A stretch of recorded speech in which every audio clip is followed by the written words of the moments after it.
What's up, Ann Arbor? Day 12 of the World Cup in the books, and on to day 13, the day the U.S. moves on. Not jinxing them, I'm just saying I'm confident today.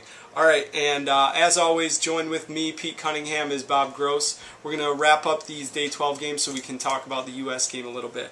Alright, South Africa over France. South Africa, the host nation, may have been eliminated from the tournament, but they come away with a victory over France. If this game reminded me of anything, just like my pickup soccer game today, I was reminded that it's not 4 years ago.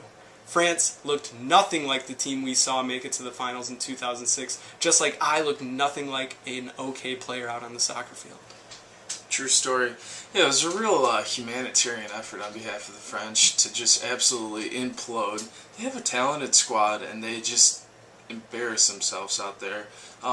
Good for them, though, for depleting their squad enough to let South Africa get a win. Finish their hosting duties, on a positive note with a win there. We've had to do 5 takes to get Bob not to swear about France. Alright, on to Uruguay versus Mexico. Both teams that will be moving on out of this group. Uruguay got the 1-0 victory, and Diego Forlan and Luis Suarez connected for a goal, and Uruguay is improving game to game. They're really looking good. Yeah, they're the real deal, and Forlan and Suarez are getting the headlines as they should, but they haven't given up a goal yet. Next game of the day, South Korea versus Nigeria. Looked like Nigeria might be able to advance out of here. They got their lead early with a 1-0 lead, but South Korea came back, pulled off the tie, a tie that was actually a victory. The streets of Seoul are going crazy because South Korea is on to the next round, and they'll meet up with Uruguay.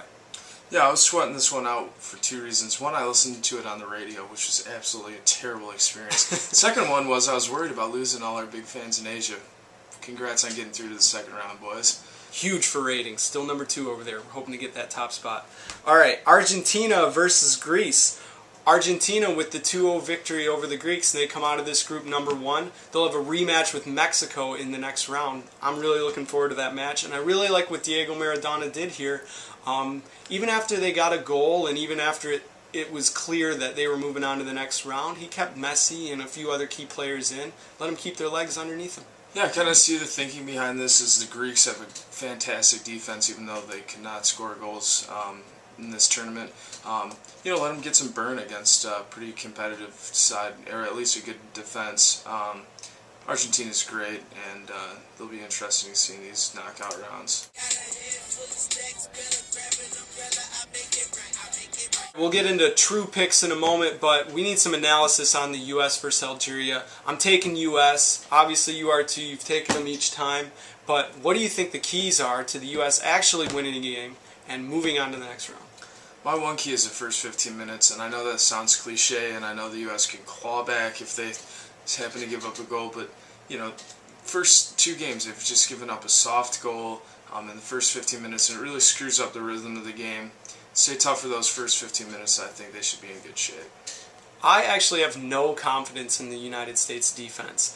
Their offense has to be their offense. They can't rely on their defense at all. If they try to, they're going to lose. If they try to hold the ball, it's not going to happen for them. U.S. needs to score goals. They can score goals. They showed that last game. If they sit back and try to play a defensive-minded game, it's not going to happen. But I'm confident that they're going to go out there and attack. Alright, and on to the next game, England versus Slovenia. Even though England has looked poor and Slovenia's looked like the class of this group, the only one with a win, I think England's going to get their legs underneath them and pull out the victory and move on with the Americans. Yeah, Slovenia has showed a lot of quality, but England's a talented side, and it's just got to be time for them to put together a good effort. I got to pick England on this one. God bless the Queen. I think God save the Queen. Nobody on England can make a save. Zing! Alright, Germany versus Ghana, a game that I'm interested for the simple subplot of the Boateng brothers. In case you haven't read about this, Jerome Boateng is a defender for the German squad. Kevin Prince Boateng is a midfielder/defender for Ghana. They have the same father, both are German born, but Jerome plays for Germany, and Kevin Prince plays for Ghana. I'm really interested to see this, and I'm going to go with Kevin Prince and pick the Black Stars in this one. Not see Germany go through for the first time in, I think, since the days of Hitler. You agree with me? I got a lot of love for the Black Stars, you know me, but I have no love for Kevin Prince. Let me tell this guy something. A, he's playing for the Black Stars because he couldn't make the German squad. B, he took it out on him by breaking Michael Ballack's ankle, and you know what? Germans don't forget stuff like that. I'm looking for the Deutschland to just run over him. 3-1. Let's get through. Well, no matter how much you're mad at him, he did take out Ballack, so Ballack's not playing. Neither is Clausen in this one. Just saying. All right, Australia versus Serbia in the final game of the day, and I don't think we've seen the best out of Australia yet, but I think Serbia in their 1-0 win versus Germany pretty much cashed out all their chips. I'm going to take Australia in this one. Under Roos, right? Under Roos? Oh yeah, under Roos. They're going down.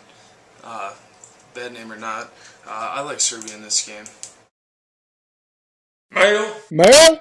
We'll get to mail in a minute, but since the teams have actually moved through to the elimination rounds, the AnnArbor.com challenge that we're running on ESPN.com actually has some results now.